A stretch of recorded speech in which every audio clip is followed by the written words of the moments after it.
see if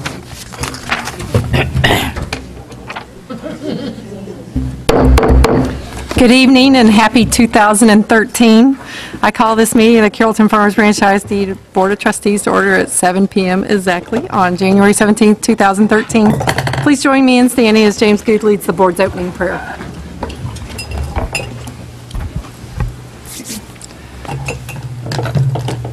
Father, we come to you thanking you for this new year that we have the opportunity to be able to come and acknowledge you, but especially in this new year and new semester for our students, that you bless all of our teachers and all of our students with a renewed sense of enthusiasm for all of them to be successful throughout this winter and spring.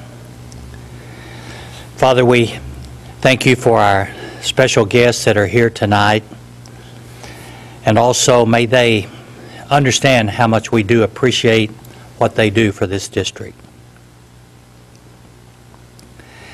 And Father, we ask your blessings as we go through this meeting, that we may attend to the affairs of this school district, that we may be open and receptive, we be sensitive to all of the needs of all of our students, but also have that same focus for high academic achievement so that all of our students may be successful.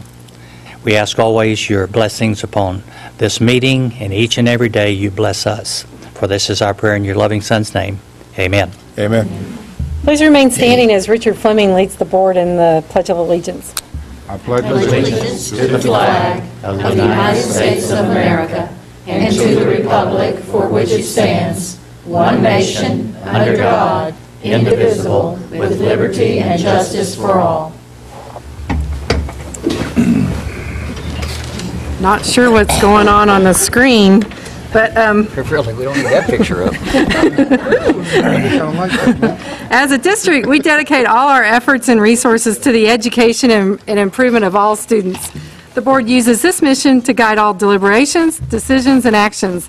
You will get to see all deliberations, decisions, and actions of the board in open session, with the exception of some items which may be discussed in a closed session as stipulated in the Texas Government Code, Section 551, commonly known as the Open Meetings Law. For the record, the entire board is here tonight, and we do constitute a quorum and can conduct business on behalf of the district. That being said, I'll turn the meeting over to Dr. Burns for Agenda Item 1A, Welcome and Announcements. Thank you, Ms. Klein. Welcome, everyone. Thank you for being here tonight. We're going to begin our first recognition with our VIPs, and I'd like to start with a quote from a famous philosopher, Dr. Seuss. Today you are you, that is truer than true. There is no one alive who is youer than you. VIPs, tonight we are here to celebrate you, our very important professionals. You know, 27 years ago we started celebrating you and the ones before you, our outstanding CFB educators. This is our way of saying thank you for being you, teacher, educator, caregiver, friend, and much more. You work relentlessly every day to help our students achieve at high levels. You give unselfishly, you care, you work diligently. That's you, and why we are here to celebrate you. Friends and family, please stand when your you is introduced so we can recognize you as well. Ms. Klein, if you would, please join me in the front to recognize our honored VIPs.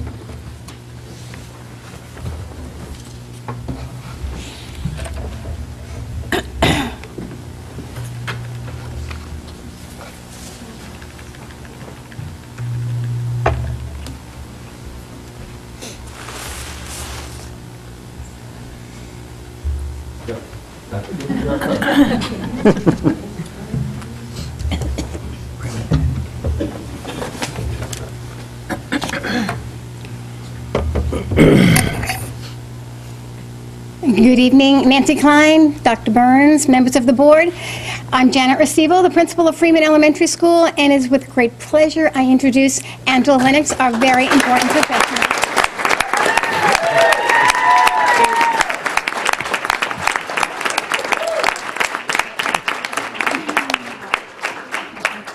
Okay, Angela Lennox has been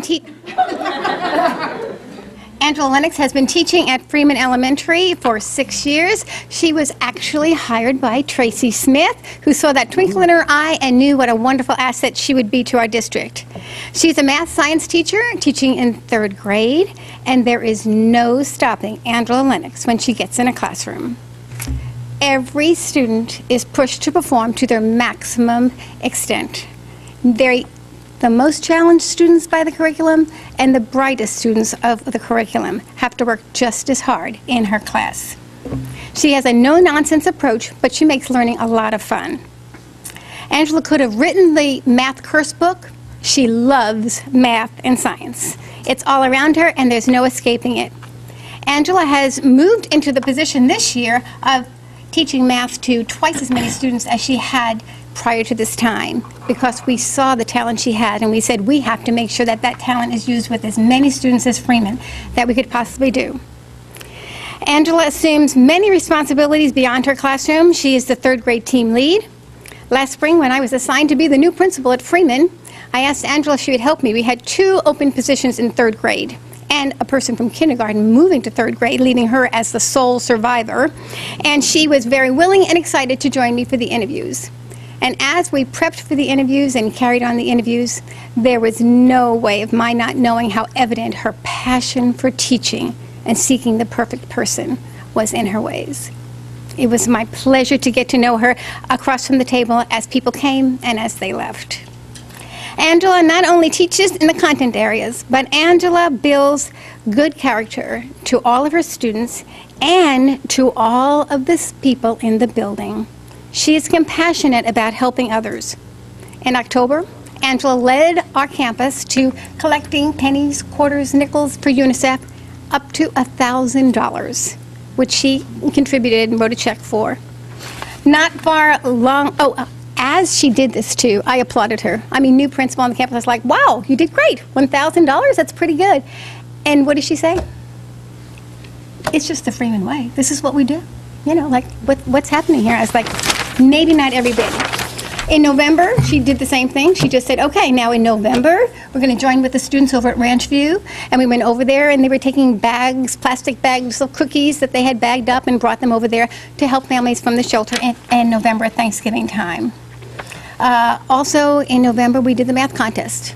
She's passionate about the math contest, and she had all the students meeting with her and working as much as she could after school, and even on Saturday. One Saturday, she had her kids come in so they could simulate the real contest at Freeman, even though there was nobody there. And, of course, the kids did great. The 3rd grade problem-solving team took 3rd place. Our 5th grade problem-solving team took 1st place. And overall district winners for Freeman won 2nd place. So she had a lot to be proud of. At Thanksgiving, also, the students went forward and helped to begin a project in December to collect for families in our own school. She's already signed us up for St. Jude in the springtime, because isn't that what everybody does? And during the spring break, our students will prepare and take part in a math-a-thon online, and they will earn money for students little children who have cancer. So her heart is very, very big. I wish I could say that every day Angela Lennox leaves our school and knows that she is appreciated. I'm afraid not. There are some parents that actually think she's a pretty tough teacher and will say, whoa, she's hard. And I have to agree with them. I said, it's not easy to get away with doing less than your very best in her class every single day. She has a great heart. She's a wonderful teacher. And I am just so happy that we have tonight to stop everything and say, thank you, Angela Lennox. We appreciate you so much at Freeman Elementary School. We're proud of you.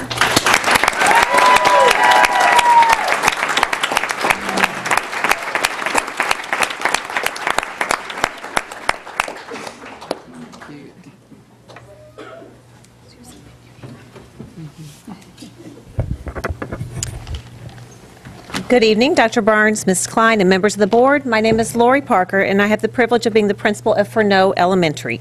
The staff at Furneaux Elementary is proud to recognize Holly Collinsworth for the award of the Very Important Professional Teacher.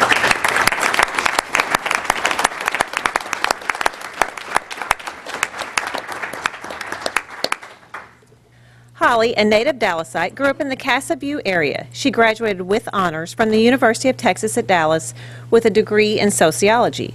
As Holly began a graduate degree in sociology, she changed her major and sought certification in special education. This is her 5th year in CFB. She was a substitute, an aide, and now a 2nd year as a teacher. Why education? I asked Holly. I love school and never want to leave, and that's true. Holly says with a smile, my parents worked in a residential home for adults with special needs when I was young. My sister and I would visit and play with the residents. We learned a few signs such as please and thank you and phrases like see you later, alligator, which always comes in very handy. I love you songs and Jesus loves me. In elementary school, Holly volunteered in special education classrooms during lunch and recess. And in high school, Holly volunteered with ARC and wrote her essay for the academic decathlon on autism. In college, she served as a teacher assistant and set up the modified labs and tests for students who received modifications. Holly says, so I suppose I was just meant to work in special education. When Holly isn't reading, gardening, canning, taking classes, spending time with her husband and sweet 20-month-old Oliver, her son Oliver, she teaches an evening signing class to the families of her students. Holly says, I wanted to give the families of my students an opportunity to learn signs that their children use in class and process called Sign, Say, and Deliver. The class is taught by Holly and our campus behavior resource specialist, Lynn Torres, and Holly's classroom aides, Ashley Elliott and Anna Yule, all who freely give up their time and their evenings after school. Holly says the class would not be possible without their help. During each class, the family has an individualized station with all the materials they will need for the night. For example, modified sign dictionary, edibles, toys, signs, cards, etc. Parents, siblings, grandparents, and caregivers are all invited as they walk the families through manding with their child. We show them what to do and then step back and guide. Sometimes the children in our class will use a sign at school but not generalize this skill to the home environment, and we wanted to help bridge this gap. She said our next class will focus on siblings and signing and is tentatively scheduled for next month.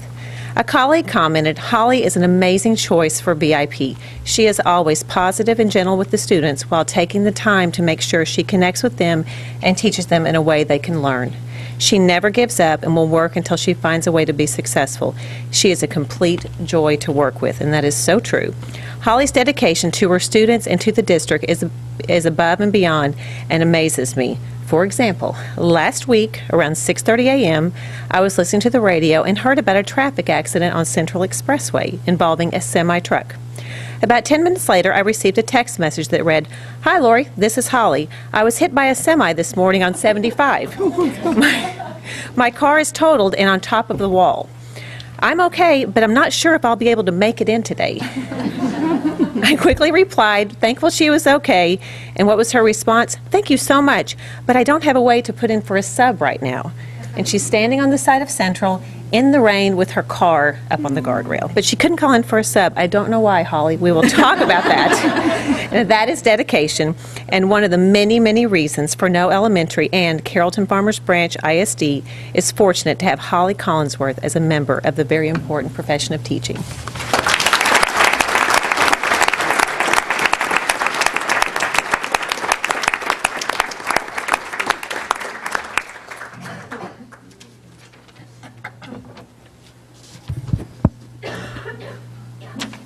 Ms. Klein and Dr. Burns, just before we bring up our VIP, I'd like to take a minute to recognize another VIP on our campus. It's not very often that we get to introduce the namesake of our campus, but I'd like at this time for Ms. B. Salazar to please stand and be recognized.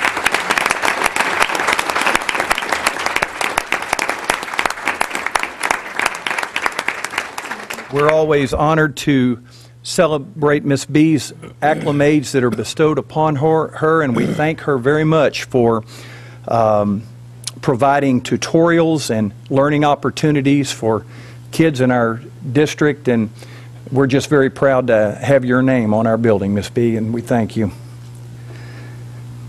I'm Pat Hester, the principal at the B. Salazar Transitional Center, and we are here tonight to honor our newest member of the very important profession of teaching, Suzanne Peters.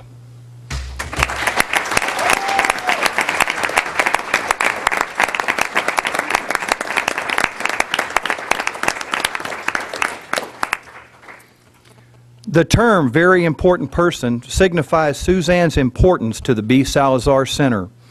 It exemplifies her importance to the administration, to the teachers, and above all else, to the students. Suzanne is not a stranger to CFB, as she attended Country Place and Blanton Elementary School, Dan F. Long Middle School, and then graduating from Newman Smith High School in 1995. Suzanne stays very busy juggling her professional career while keeping up with her husband, Scott, a Carrollton fireman, and their two daughters, ages 3 and 15 months. There are many intriguing aspects about Suzanne's life, but I've got one for you tonight that in all of my years as an educator, I've never seen before.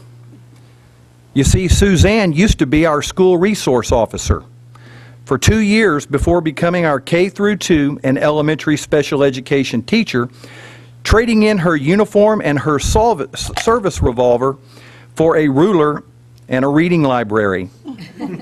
She also serves our campus, co-coordinating our assessment testing and providing valuable input as a member of our campus improvement team. I asked Suzanne this week why she made the decision to teach after being a police officer for 5 years. She told me that she wanted to help others and bring more positive fulfillment into her own life that had been missing before. Suzanne does an excellent job teaching children to read and has been a valued team member for the past 5 years.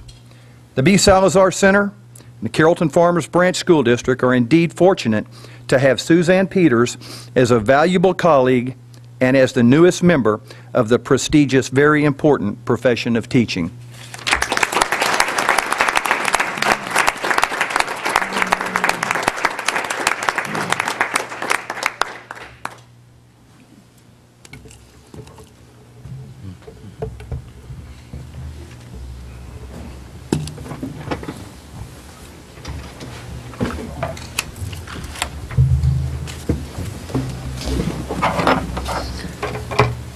You know, we have a special meeting tonight. All our meetings are special, but this meeting is even more special. Obviously, our VIPs we're always honored to have. But January in Texas is School Board Appreciation Month. And you know, when we were thinking about our board and how to describe them and express our appreciation, we wanted to first define volunteer. You know, and volunteer is a person who serves willingly without pay. 2 key words for this board: serves willingly without pay. And I think it is the definition of the CFB board members. They are the ultimate volunteers. They give tirelessly in service of our students, staff, and families.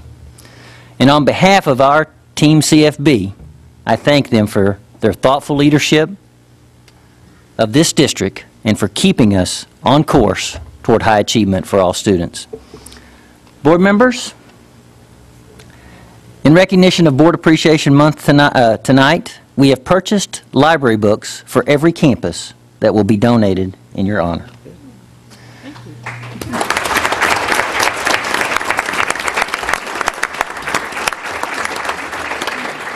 Thank you for your service to our students. We also want to thank our Library Services Department under Miss Cindy Niedebitz for their help in making this recognition possible tonight and really doing all the legwork to get all the books to the campuses. The campuses will have a book, and it will be on each campus, and it will have the board member's name in it in their honor. But also tonight we have one more special treat for you, because we know you always like to have students come. And so tonight we're going to read you some poetry. Okay? So we have students from the Texas Association of Future Educators Club. Some of you may remember that as Future Teachers, some of you out there. But it's now called Future Educators Club. From R.L. Turner, which is sponsored by Miss Kathy Johnson, and they will read poems from the book, Do Buses Eat Kids? Last time I checked, we didn't, but we want to hear that. So, with that said, I'm going to turn it over to Miss Kathy, and she will introduce the students. This is Valerie. Valerie's going to read our first poem. Finding my place. Where will I go? Who will I be? How will I get there? What will I see? Will I go far, explore foreign lands? I get to choose. The world's in my hands.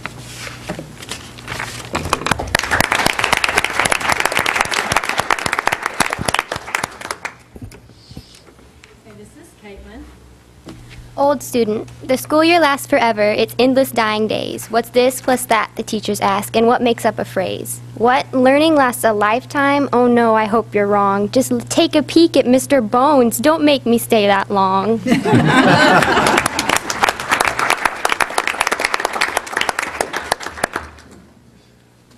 the last one is read by Chris.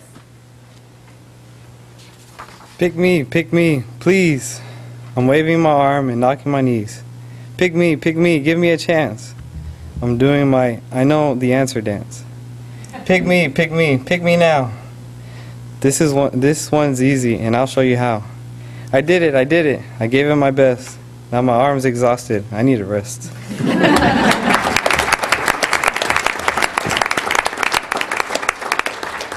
Ms. Johnson, would you have all your students stand up so we can give them a round of applause, please?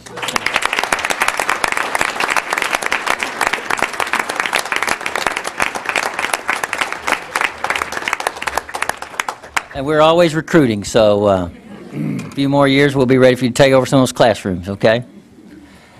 And now, Ms. Klein, members of the board, and to our audience, we'd like to share with you some announcements.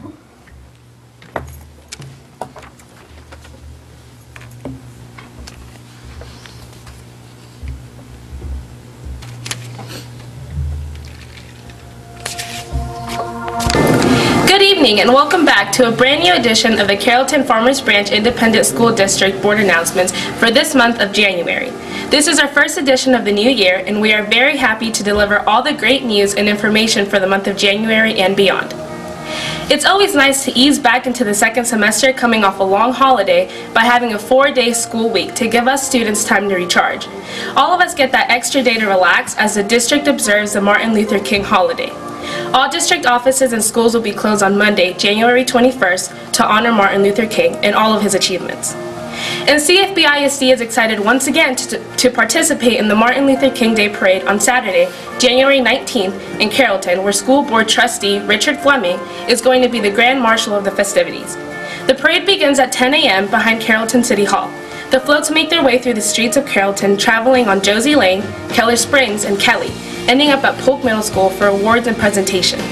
Make sure to join us for all the fun on Saturday, January 19th. CFB's annual Gently Used book sale is right around the corner. This year, it's taking place at the North Crest Village Shopping Center at 3044 Old Denton Road, Suite 131 in Carrollton. Hardcover and paperback books will be available for purchase February 28th through March 3rd. Here's a list of the times and prices for that week. On February 28th and March 1st, the book sale takes place from 10 a.m. to 9 p.m. Hardcover books on these dates will be $2 and all paperback books will be $1. On March 2nd, the doors open at 10 a.m. and we will be there until 7 p.m., where all hardback books will be $1 and paperbacks will be just 50 cents. The final day of purchase on March 3rd, we will have special hours from noon to 6 p.m. All hardbacks will be $1, paperbacks 50 cents, and a box of books will only be $12. We are still taking donations for this great event. Donations can be taken to your nearest CFB campus. Well, that's it for us tonight. Our next regular school board meeting is Thursday, February 7th at 7 p.m. in the boardroom of the Administration Building at 1445 North Perry Road in Carrollton. And don't forget, make sure to stop by www.cfbisd.edu/testimonial to tell us how much you love CFB. While you're there, be sure to check out all the great things parents, teachers, students, and the community are saying about our great district. Good night. Let's give her a hand. She did a great job. We're always very appreciative and thankful for the students from AMAT Academy for providing our announcements.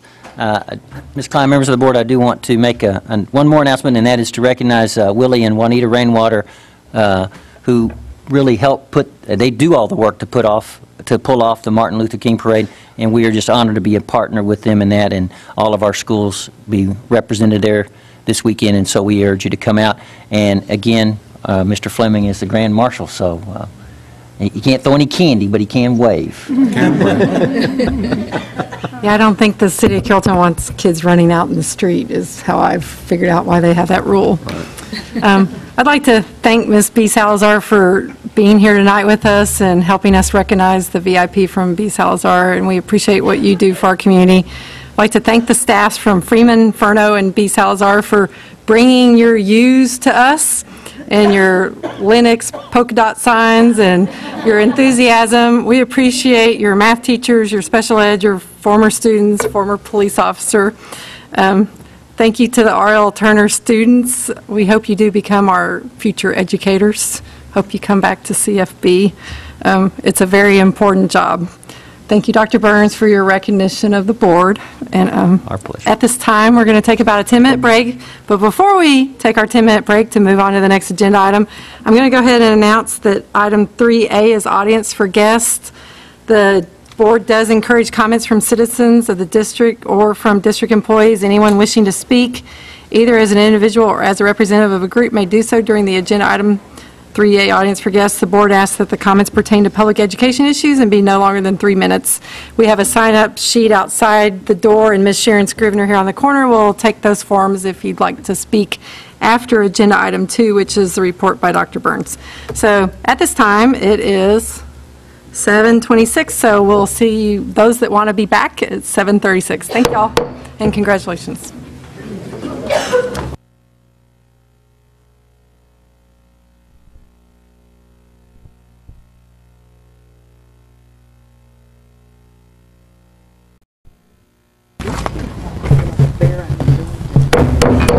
I'd like to call this meeting of the Carrollton Farmers Ranch Board of Trustees back to order at 7:39 p.m. And we're on agenda item 2, report by superintendent to a presentation on student achievement, career, and technology education. Dr. Burns?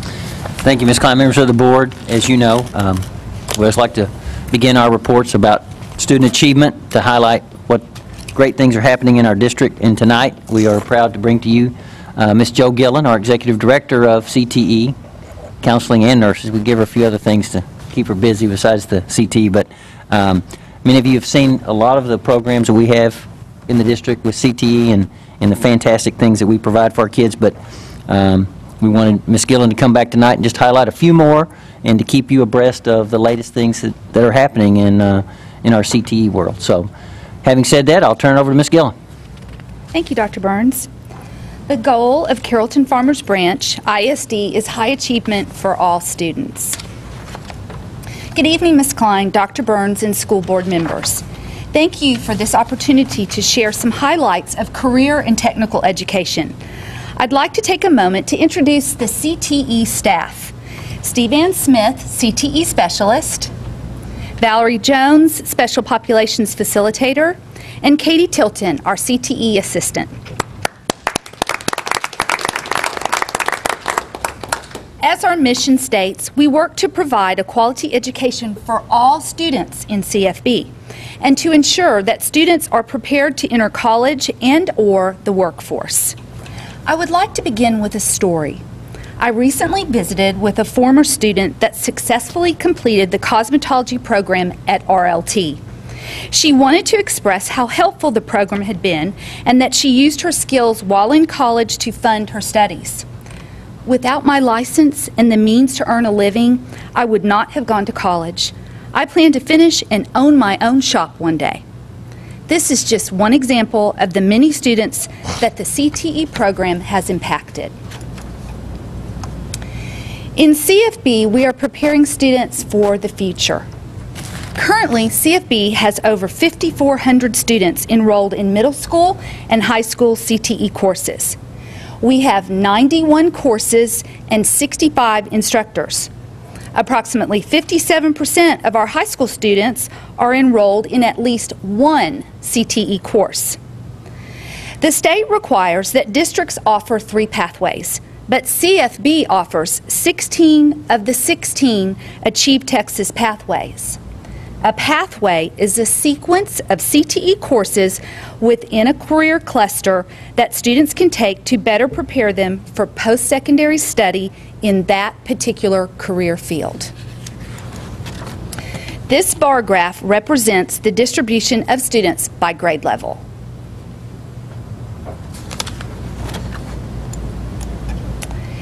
Did you know that career preparation begins in kindergarten? Through our Bridges guidance software, students are introduced to career preparation beginning in kindergarten through grade 12.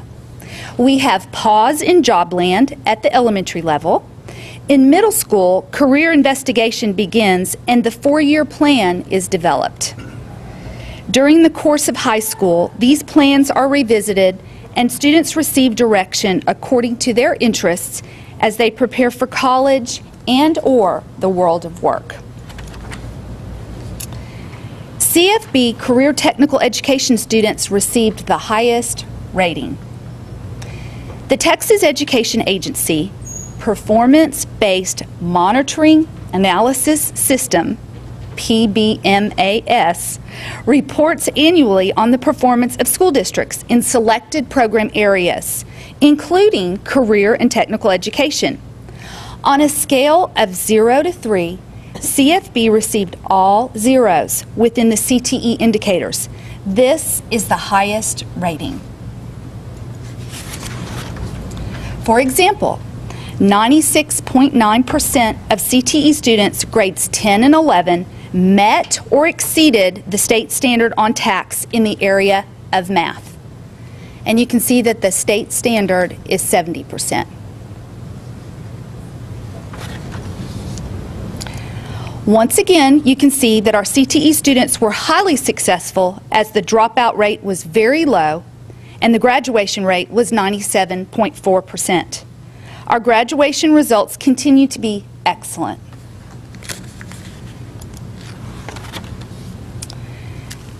We have a pilot program at Long Middle School, and I believe Mr. Copeland is here tonight. Yes, and he's been instrumental in this wonderful pilot program. Currently, 220 students are enrolled in Concepts of Engineering and Technology at Long Middle School. This course is for high school credit.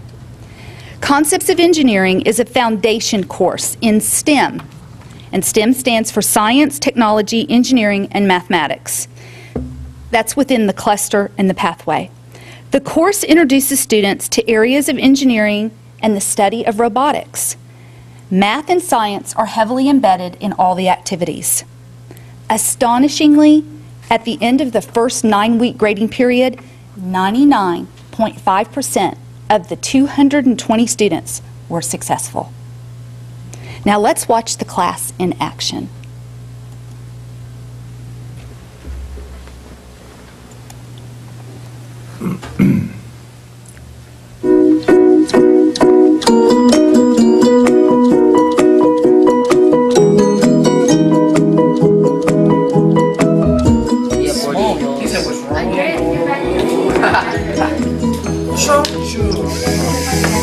What's up?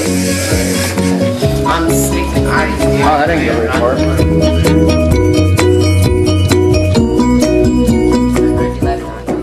Yeah. Wait, this is ours. Oh, these yours. Oh, you got 90. Oh, what is that? Good job. 131.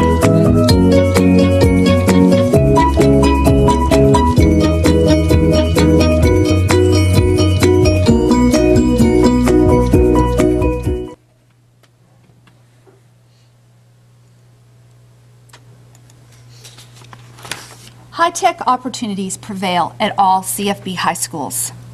Recently, our automotive technology programs at Turner and Creekview were accredited by NATEF. Our students receive instruction equivalent to community college level programs. This is achieved through state-of-the-art online instruction and our facilities. We have purchased a 3D printer, which allows our students the ability to generate 3D models of objects that they have created in AutoCAD Inventor software. Here are a few examples. Hope you can see them. There's a hand and a little house. Robotics has been incorporated into courses at many of our campuses. Also, the IGNITE program allows students to study rocketry, and the students actually build and launch rockets as part of project-based learning and in competitions. And finally, the Forensic Science Lab at Creekview High School is equipped with high-level crime scene investigation techniques. We know that a skilled workforce is essential to grow a prospering Texas economy. The demand for skilled workers continues to grow as the Texas economy flourishes. It is projected that by 2018, 62% of all jobs will require post-secondary education. Manufacturing is just one example. It has nearly doubled in the last 3 years and is projected to continue a growth pattern. In CFB, we make it a priority to provide opportunities for support in academics and career preparation. One example is through our dual credit course offerings, which saves families thousands of dollars in college tuition each year. We currently have 18 CTE dual credit opportunities. We have included in this list Accounting 2, which will be a new option during the 2013-2014 school year.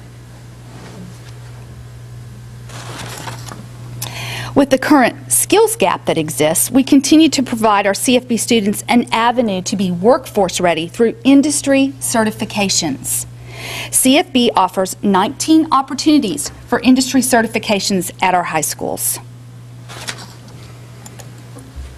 One set certification, welding. Welding is the most recent offering within CFB. It is a high demand area in manufacturing.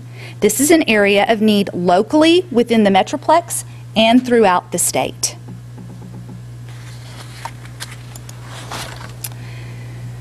"457 students are in internships involving more than 160 industries. Our internships continue to prepare students for real-world experiences. This is the first year for our business practicum at Ranch View High School. Students work in unpaid and paid positions to gain work experience and get a glimpse of a career that they might be interested in pursuing upon graduation. Students in cosmetology are in a lab setting that prepares them for the industry.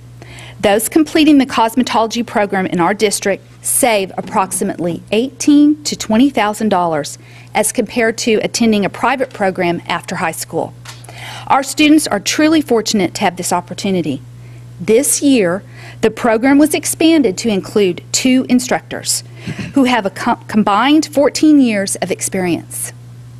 An introduction class at the sophomore level will be added next year for further preparation and completion of the program requirement. This will allow 150 total students to be enrolled in the program. Our culinary arts program provides students the opportunity to experience the hospitality and food industry while pursuing certification. Cafe Smith serves approximately 2,200 patrons annually. An advisory board that was developed by our current teacher at Newman Smith High School provides connections with post-secondary instructors and local businesses. Student leadership. DECA, Distributive Education Clubs of America, is a shining star. Last year, 68 students went to district competition. 52 competed at the state level, and 13 moved to the international competition where 2 of our students placed in the top 10.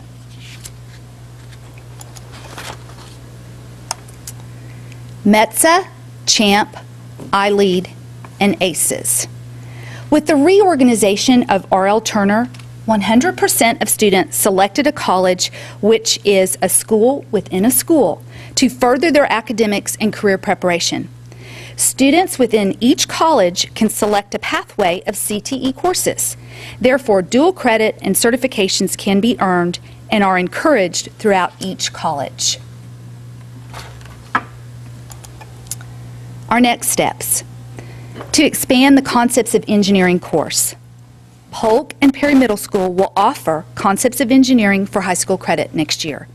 This could possibly add as many as 150 students to the program. Add dual credit and certification opportunities. One such opportunity will be for students to take Accounting 2 and begin a series of courses to prepare for an accounting certificate. We are in the process of finalizing this at Creekview High School. Increase enrollment in capstone courses. Capstone courses allow our students to work in teams and problem solving and identifying and problem solving. Expand the graduation plan to include life after high school. We want our students to discuss and plan for post-secondary options, and for this to be included in their graduation plan. This could be a technical school, a community college, or a four-year institution. With the opportunities that CTE offers, CFB is setting the stage for high achievement and success for all students. Dr. Burns and Board of Trustees, I earnestly thank you for your support in providing exceptional and exemplary services for all of our students. Thank you, Ms. Gillen. Ms. Klein, members of the board, any questions? Mr. Shore? Ms. Gillen, can you go back to the slide that showed the bar graph? It was early on, and it showed the numbers of students in the CTE courses. Okay. Katie, It's early on. let me see which one it is. The number of students. Okay, I think it was in the very beginning. It was very early on. Okay. Yeah. The bar graph? Okay. Yeah. Should I be concerned that there's a decrease from 11th grade to 12th grade? That's a good question. No, I don't think so. A lot of our students peak at grade 11 in CTE, and so in the 12th grade, they are in coherent sequences and finishing out a lot of their courses, but because of graduation and making sure a lot of those requirements are met, there is a little bit of a slump in the enrollment. But we definitely peak in the 10th and 11th grade. Let me ask the next question then. Okay. That doesn't mean, if we say there's about 140 student difference there, that doesn't represent 140 dropouts, does it? Absolutely not. Okay. Okay. Thank you. Ms. Chaffin? First off, I really appreciate the presentation, and I completely support the programs. My children graduated with 19 and 21 hours of college credit, respectively. Saved me nearly a year in one case and certainly over half of a year in the other. My daughter came out with EMT certification. So it's an excellent program, and I really appreciate that, and I very much support the automotive technology programs. Those are very, very helpful for a lot of kids, and they have a way to support themselves coming out. One of the areas that I've become concerned about over time has been the lack of financial literacy that our children have. Have we got any opportunities that we could get them some financial literacy courses so that they understand what credit is, what debt is, what mortgages are, and how to save? Dollars and Congress. Yeah, and then run for Congress. Dollars and Cents is a course that we offer, and all of our 4 high schools offer that. It is, especially at Creekview, it's a course that has at least 30 to 32 students in it when we looked at the numbers. So within that curriculum, they learn about insurance policies, how to apply for a loan. It's quite extensive on financial literacy. Okay. Is it It's a only good at course. Creekview? No, we offer it at all the campuses. Okay. But I just remember Creekview and the number quickly because we had a meeting about it. Okay. Approximately how many of the students take it in each class? I mean, you've got 30 to 32 children per class, but out of a class of 500 kids, how many are going to take it over the course of their college career or high school career? I would say probably 30 to 40% of the students. Yeah. Are you, as far as completing the single? No, being in that class. Yeah, taking that class. I mean, I know it's not required. I know we don't have room to require it. No. But it would be awfully helpful for a lot of kids. Keep a lot of kids out of trouble. Change family trees going forward. Yes. We have had a lot of conversations with different groups that want to come in and speak to our CTE classes about financial literacy, but it would be just, someone coming in and talking about a particular topic, which is a good idea. So we could meet the need that way. and also continue to offer dollars and cents. Okay. It's a good course. The curriculum's really good. Yeah, and Ms. Chaff, of course, in our regular curriculum, all students are required to take a semester of economics.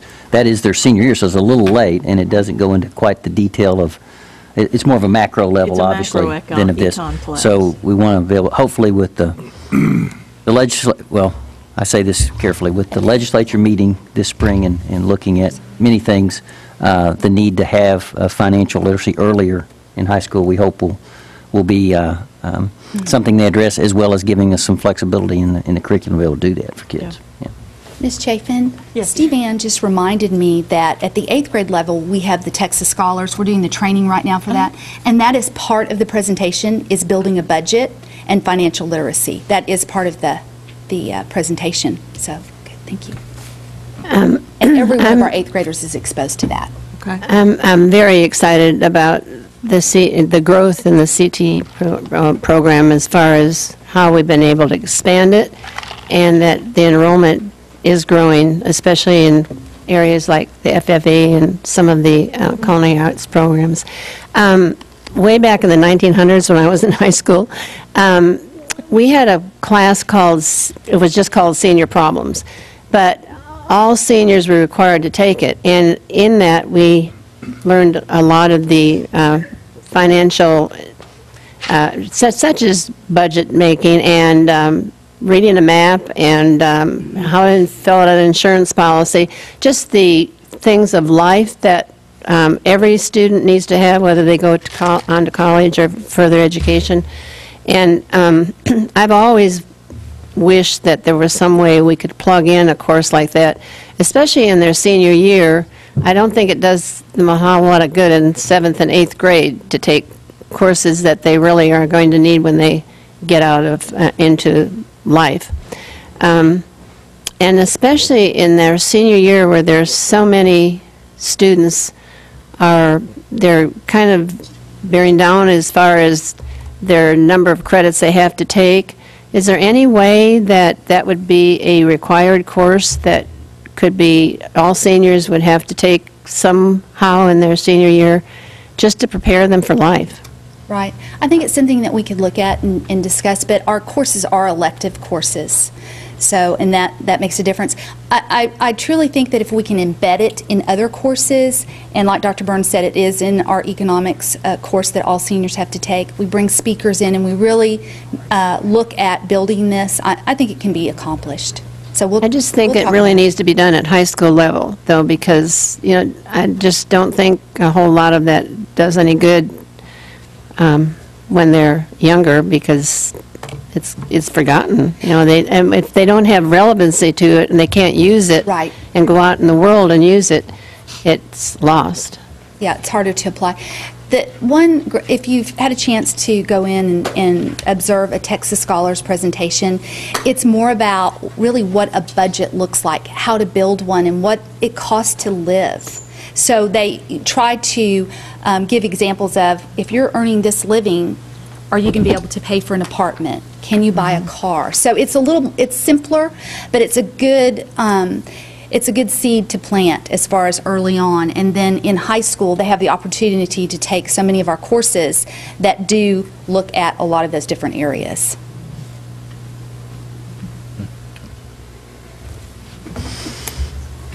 Any other questions, James? One question. There are 16 pathways. Which one is the most popular? The business pathway. Do you know those by percentage? I'd be curious to know what percent of the total student pick that one. Can I look that up and bring that back to you, Mr. Oh, sure. Good? I'm not sure. right off the top of my head. Yeah, within Which CTE. one is the most? That's just interesting to know. business pathway. Okay. And I think the hospitality is a close second. So. I'm hearing lots of positive feedback on Turner's new program of dividing them into the 4 areas. And the students are excited about it, and I think that all of the goals that we expected to meet by dividing the high school into 4 areas have been met, just from the feedback I get from students that are affiliated with my granddaughter. Ms. Warnock has done a great job with that. We're really excited about how CTE is embedded in every part of the school. So we're excited about it.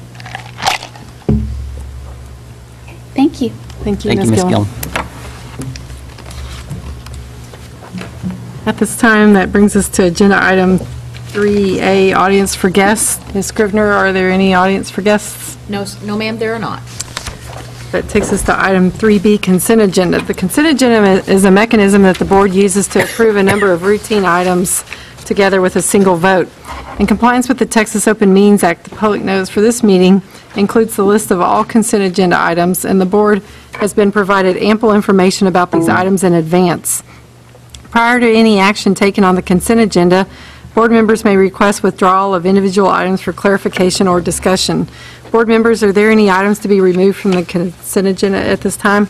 Mr. Shore? Madam President, I ask that we pull item number 8 from the consent agenda. And personally, I was going to pull items number 21 and 22 because I was not here and would rather not vote on the minutes if I wasn't here.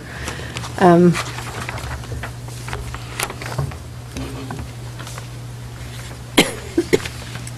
make a motion. Yes, Mr. Shore? I move that we approve the consent agenda with those 3 items deleted. Thank you. Second. Thank you, Ms. Chaffin. We have a motion and a second. All those in favor? All those opposed? That is unanimous. Mr. Shore, item number 8. The reason I ask that we pull item number 8 is that this deals with the comprehensive annual financial report of the district.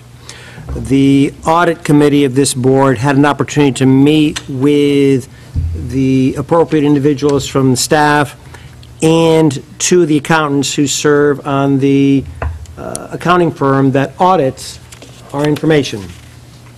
And I wanted the community to know, as well as the members of the board who are on the audit committee, that in that meeting, we received an unqualified opinion from the auditors. That is the highest, that is the most complimentary opinion that you can receive from them.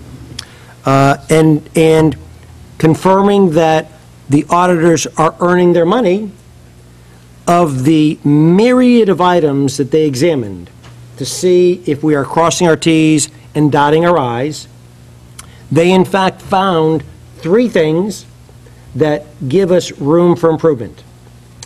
But when you consider all of the matters that they examined, and to think of how minor those 3 matters were, I think that the 7 of us can take great confidence and great pride in the work that the staff of CFB is doing.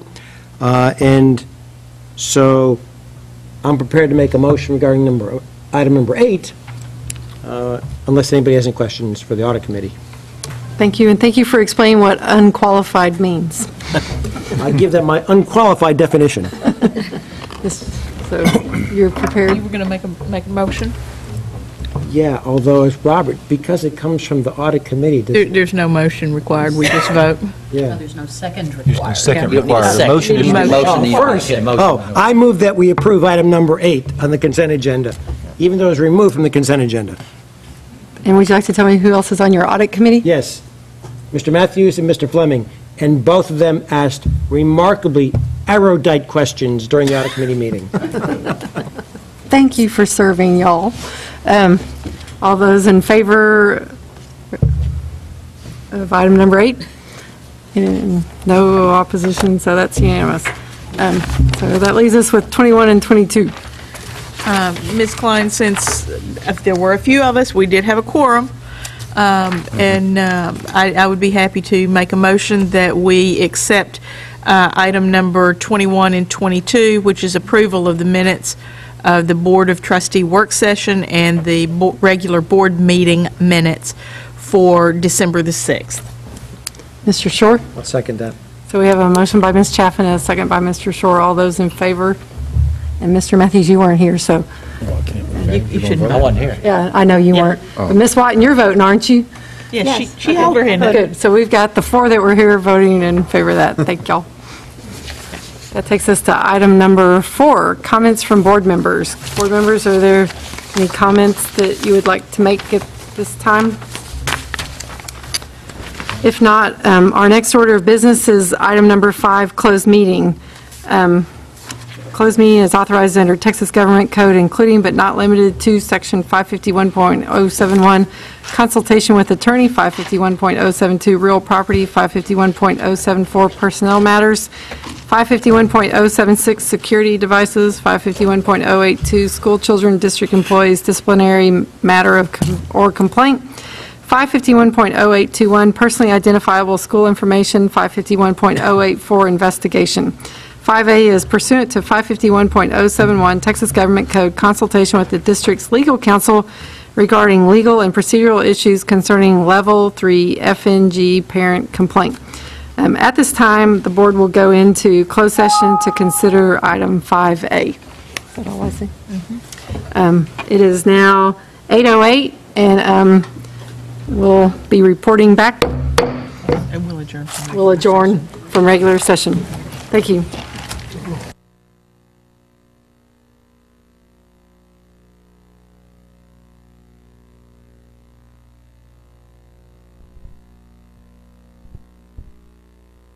I'd like to call us back into open session at 8:51 p.m. under agenda item 5B, pursuant to 551.074, 551.082, and 551.0821 Texas Government Code, hearing on Local 3 FNG parent complaint and deliberations regarding same. The date is January 17th, and it is now 8:52 p.m. In this grievance, the parent complaint includes information about the parent's student and also includes information concerning other students who are not the students of the grievant. The parents of those students have not consented to disclosure of personally identifiable information regarding their students. In addition, the complaint submitted by the grievant includes a complaint against one or more district employees. For these reasons, this matter may be conducted in closed session pursuant to Texas Government Code 551.082, 551.0821, and 551.074.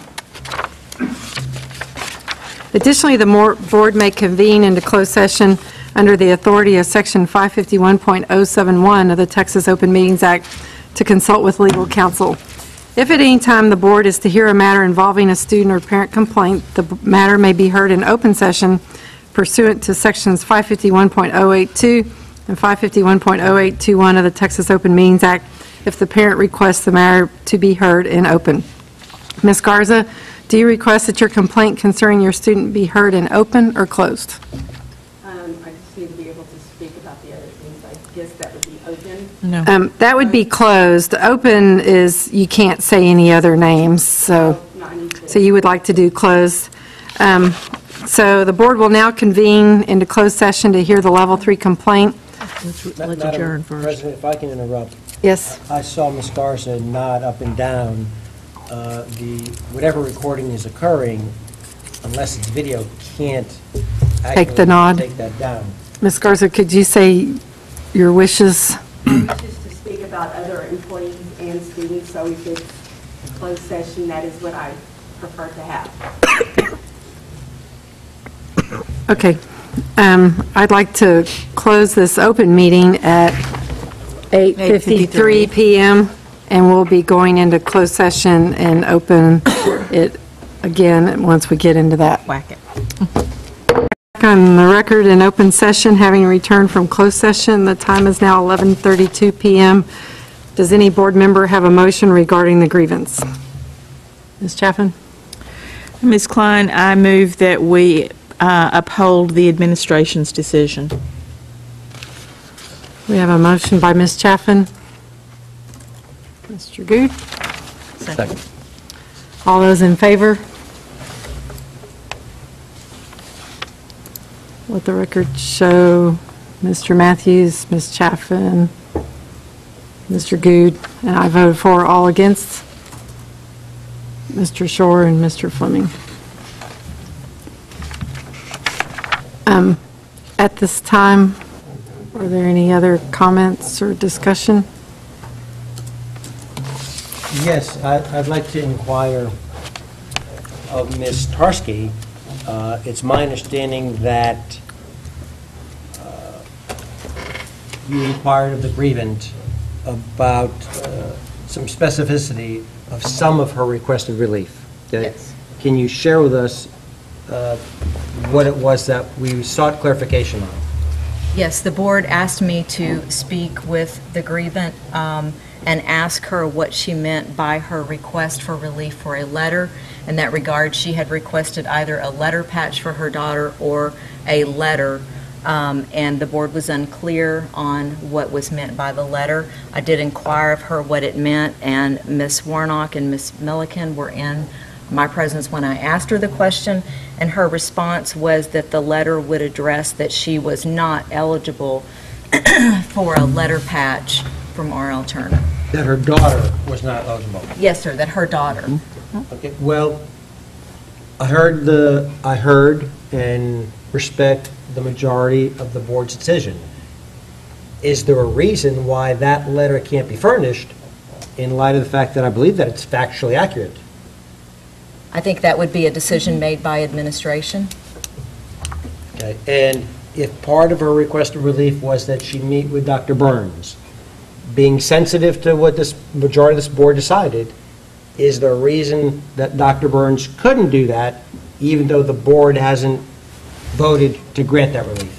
I think that would be at Dr. Burns' discretion to meet with her if he chose to do so. Thank you, Ms. Tarski. Thank you all for your cooperation. This grievance matter is concluded at 8:35 p.m. It's 11:35. Whatever. Close. I'm tired. By my determination, we've reached the end of our meeting, 11:35 p.m., and we are adjourned.